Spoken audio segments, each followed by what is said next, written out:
रोजमर्रा की लाइफ में कुछ ऐसे ऐसे टिप्स एंड ट्रिक्स अगर फॉलो कर लिए जाएं जिससे हमारे काम आसान हो जाएं, साथ ही हमें बाहर जाकर पैसे भी वेस्ट करने की जरूरत ना पड़े। तो ऐसी ही एक बहुत ऑसम सी वीडियो लेकर आई हूँ आप सबके सामने मेरे चैनल पर। Hello everyone, welcome back to my channel.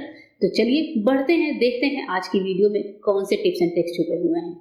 सबसे पहले हमारी जो टिप है वो इस तरह के कील को लेकर है। मैं इसे कील बोलती हूँ, आप लोग क्या बोलते हैं कमेंट करके जरूर बताइएगा। ये कीलें हम सबके घर में होती हैं, कभी हमें इसे दीवार में लगाना होता है, कभी घर में प्लम्बर आता है, कारपेंटर आता है, उनको इन कीलों की जरूरत पड़ती है। लेकिन कभी कभी क्या होता है, ये कीलें रखे रखे इनमें जंग लग जाती है। देखिए कुछ यूं इस तरीके से कि इनमें जो रस्ट लगता है उसकी वजह से ये इस्तेमाल लायक नहीं रह जाती है। आपके पास भी अगर इस तरह की कीलें हैं जिनमें जंग लग गई है तो इनको जंग से हटाने का बहुत अच्छा सा उपाय आज आप सबके साथ शेयर कर रही हूँ। हमें यहाँ पर लेना होगा नींबू। मैंने यहाँ पर खड़ा नींबू लिया है, वैसे आप हाफ नींबू या भी 1/4 नींबू भी यूज कर सकते हैं। मैंने यहाँ पर खड़े नींबू के साथ ही ये टिप्स एंड ट्रिक्स आजमाई है। हम क्या करेंगे, नींबू में इस तरह से सारी कीलों को अच्छे से घुसा देते हैं। ध्यान रखें कि कीलों का जो जंग वाला पार्ट है, जो नीचे वाला पार्ट है, वो नींबू में अच्छे से स्टक हुआ रहे।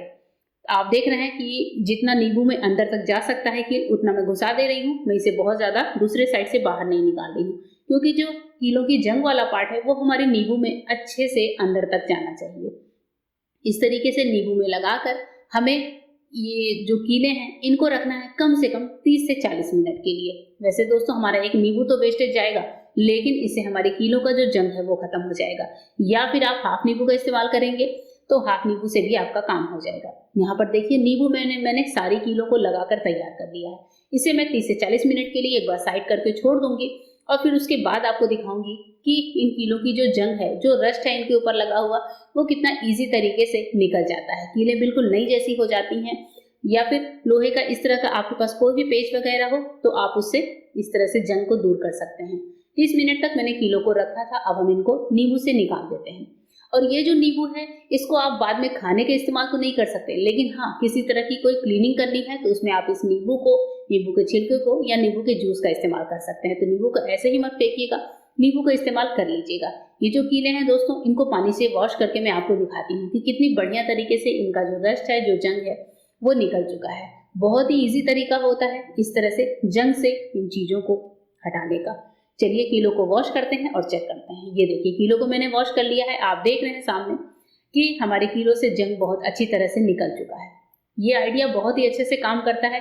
आप इस तरीके से अपने जो घर में कील हैं, पेच हैं, उनकी जंग को हटा सकते हैं। बढ़ते हैं नेक्स्ट टिप की तरफ। नेक्स्ट टिप में है दोस्तों, जैसा कि आपको पता है आजकल है बारिश वाले दिन। बारिश वाले दिन पे होता यह है कि कभी कभी अगर हमारा झाड़ू खुले में रखा रह जाए तो इस तरह से पानी में भीग जाता है, और पानी में भीगने के बाद इस झाड़ू की हालत बहुत ज्यादा खराब हो जाती है। इसे अगर धूप ना निकले तो हम सुखाएं कैसे, घर में झाड़ू कैसे लगाएं। और ये जो झाड़ू होती है, कभी बारिश में, कभी घर में ही पानी लग गया, या फिर गलती से हमने पानी में डाल दिया, या बच्चों ने इसमें पानी डाल दिया, तो ऐसे टाइम पे बहुत ज्यादा प्रॉब्लम हो जाती है। झाड़ू को सुखाए बिना रखते हैं तो झाड़ू खराब हो जाती है, लेकिन जब झाड़ू को हम सुखाते हैं इस गीली वाली हालत में दोस्तों, तो आपने देखा होगा कि झाड़ू बहुत अजीब तरीके की हो जाती है, बहुत ज्यादा फैल जाती है। एकदम इसके जो बाल हैं, वो रेशे हैं, वो बहुत ज्यादा खराब से हो जाते हैं। चलिए देखते हैं कि इसके लिए हम क्या कर सकते हैं। तो जब हम झाड़ू को सुखा लेते हैं दोस्तों, तो आपने देखा होगा कि सूखने के बाद हमारे झाड़ू के जो आगे वाले रेशे हैं कुछ यूं इस तरीके के हो जाते हैं। ये बहुत ज्यादा फैल से जाते हैं। इनको सही करने का एक बहुत अच्छा सा तरीका आपके साथ शेयर कर रही हूँ। झाड़ू जब आपकी इस तरह से फैल जाए पानी में भीग कर या फिर किसी भी तरीके से, तो आप इस तरह के रबड़ बैंड ले लीजिए। आप पतले रबड़ बैंड का भी इस्तेमाल कर सकते हैं, पुराने मोटे रबड़ बैंड हैं उनको भी इस्तेमाल कर सकते हैं। रबड़ बैंड को पीछे से लाते हुए इस तरीके से झाड़ू को पहना दीजिए। थोड़ी थोड़ी दूरी पर हमें रबड़ बैंड को पहना देना है। ये रबड़ बैंड जो होंगे हमारे झाड़ू को फैलने से बचाएंगे। और ये काम आपको करना है रात में। रात में आप अपने झाड़ू के ऊपर इस तरीके से रबड़ बैंड लगाकर अच्छे से फंसाकर इनको छोड़ दीजिए, क्योंकि रात में हम झाड़ू का इस्तेमाल भी नहीं करते। रात भर ये झाड़ू के साथ रबड़ बैंड लगे रहेंगे तो झाड़ू को बहुत अच्छे तरीके से सही भी करेंगे, इनको फैलने से बचाएंगे। झाड़ू के जो बाल हैं, आगे के जो रेशे हैं, जो फाइबर वगैरह हैं, वो सभी कुछ एकदम सेफ भी रहेंगे और झाड़ू हमारी बहुत अच्छी नई सी हो जाएगी। अगर हमने झाड़ू को ऐसे ही छोड़ दिया तो झाड़ू बहुत ज्यादा खराब हो सकती है। और आपको ही पता है कि आजकल जो झाड़ू का रेट है वो कितना ज्यादा हो चुका है, कितना ज्यादा बढ़ चुका है। तो इस तरीके से आप अपने झाड़ू को सही करके रख सकते हैं। चलिए बढ़ते हैं नेक्स्ट टिप की तरफ। नेक्स्ट टिप है धागे रखने को लेकर। हम लोग जब भी थ्रेड बॉक्स में अपने धागे रखते हैं तो आपने देखा होगा कि धागे का जो लास्ट वाला सिरा होता है वो कहीं ना कहीं गुम हुआ पड़ा रहता है या फिर इस तरह से खुल जाता है और कई सारे धागों के सिरे हैं वो आपस में फैल जाते हैं, एक दूसरे में ही मिक्स हो जाते हैं। जब हमें सुई में धागा डालना होता है तो फिर हमें 2-4 मिनट का टाइम एक्स्ट्रा भी लगता है। तो ऐसे टाइम पर हमें क्या करना चाहिए, इसके लिए मैं हमेशा एक टिप फॉलो करती हूँ जो आपके साथ शेयर कर रही हूँ। धागे की जो रील है इसको आप सीजर से या फिर नाइफ से हल्का हल्का सा यहाँ पर कट लगा लीजिए। जो भी रील वाला पार्ट बाहर निकला हुआ है हमें दिखता है वहां पर हम हल्का सा कट लगाएंगे और जो धागा है उसको पूरा मोड़ते हुए लास्ट वाली टिप को हम इस कट वाले पार्ट में अच्छे से फिट कर देंगे। यही काम आपको धागे की हर रील के साथ करना है। जब भी आप धागे को रखें तो लास्ट इस कट वाले पार्ट में अपने धागे को इस तरीके से फिट कर दीजिए। धागा निकल कर जो है खुलकर आगे बढ़ेगा नहीं और इसी में फिट भी रहेगा। जब भी हम चाहेंगे तो इजीली हम इसको फाइंड भी कर सकते हैं। ये टिप बड़े ही काम की होती है, इसको जरूर आजमा कर देखिएगा। बढ़ते हैं नेक्स्ट टिप की तरफ। नेक्स्ट टिप है दोस्तों बनाना को पील करने को लेकर। आप सोच रहे होंगे मैं बनाना को पील करना क्यों बता रही हूँ। क्या आपने कभी बंदरों को देखा है कि वो बनाना को कैसे पील करते हैं? कभी भी जो बंदर होते हैं, मंकी होते हैं, वो कभी भी बनाना को आगे के साइड से पील नहीं करते, वो हमेशा बनाना को पीछे के साइड से पील करते हैं। ऐसा एक रीजन होता है दोस्तों, क्योंकि जब बनाना को हम इसके डंठल वाले साइड से पील करते हैं तो बनाना हमेशा 2 से 3 या 4 लेयर्स में निकल कर आता है। लेकिन जब भी आप इसको पीछे से पील करेंगे तो आप देखेंगे कि कितना इजीली ये पील हो जाता है। ये देखिए कुछ यूं इस तरीके से जब हम इसको पीछे से छीलने की कोशिश करेंगे तो बहुत अच्छे से छिल जाता है।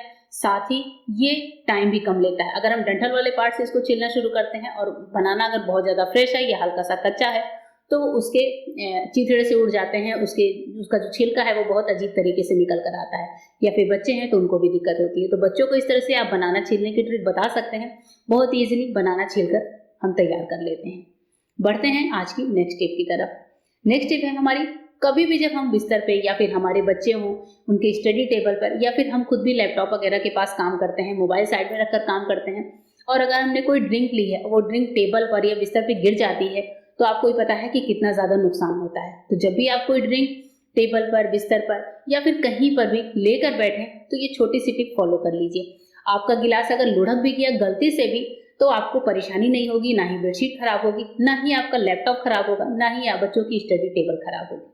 इसके लिए आपको करना क्या है, एक बैलून लेना है। बैलून के आगे वाले हिस्से को काट कर हटा दीजिए और बैलून के जो पीछे वाला चौड़ा पार्ट है इसको हम इस तरीके से खोल लेंगे और बैलून के इस वाले पार्ट को, चौड़े पार्ट को हम गिलास पर फिट कर देंगे। गिलास पर फिट करते समय थोड़ा सा ध्यान रखिएगा और चाहे तो आप किसी की हेल्प भी ले सकते हैं। इस तरह से बैलून वाले पार्ट को हम यहाँ पर फिट कर देंगे। अब इसके बाद से आप देख रहे हैं कि ये हमारे ग्लास का एक बढ़िया सा कवर बनकर तैयार हो गया है।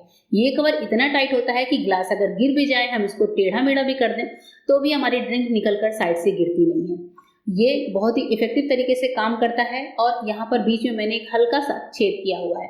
इस छेद में अगर आप छोटे बच्चों को दे रहे हैं तो एक स्ट्रॉ भी लगा कर दे सकते हैं या फिर बच्चों को सफर के लिए कोई चीज पैक करके दे रहे हैं तो ग्लास में इस तरीके से पैक भी कर सकते हैं। और हल्का सा होल करके एक स्ट्रॉ लगाइए, बच्चे भी इंजॉय करेंगे और इस कवर की वजह से कोई प्रॉब्लम भी नहीं होगी। और अगर बच्चे स्टडी टेबल पर पढ़ रहे हैं तो ये ट्रिक तो बड़े ही कमाल की होती है। बिस्तर पर आपको बैठकर कुछ भी पीना है तो इस ट्रिक से आप अपने ग्लास को लुढ़कने से बचा सकते हैं, बिस्तर पर इजीली रख सकते हैं। दोस्तों आज की वीडियो कैसी लगी जरूर बताइएगा। और इसी बैलून के छोटे वाले पार्ट से लेकर एक छोटा सा आपको ट्रिक और बता देती हूँ कि ये जो ऊपर वाला पार्ट था बैलून का, इसको अगर हम इस तरह से छोटे छोटे टुकड़ों में काट कर रख लें तो ये हमारे बहुत सारे काम आ सकते हैं। ये जो छोटा छोटा पार्ट है ये एक रबड़ बैंड की शेप ले लेता है। इस तरह से इसको खोल लेते हैं और कभी हमारे किचन के कुछ पैकेट्स होते हैं उनको सील करने में या फिर बच्चों की छोटी छोटी चोटी वगैरह बनाने में भी ये रबड़ काम आ सकते हैं। जहां पर भी आप रबड़ बैंड के इस्तेमाल करते हैं वहां पर आप इन बैलून के कटे हुए टुकड़ों का भी इस्तेमाल कर सकते हैं। होप करती हूँ आज की वीडियो आपको पसंद आई होगी। वीडियो पसंद आते ही चैनल को सब्सक्राइब और वीडियो को लाइक करना तो बनता है। फिर मिलते हैं, तब तक के लिए गुड बाय, थैंक यू।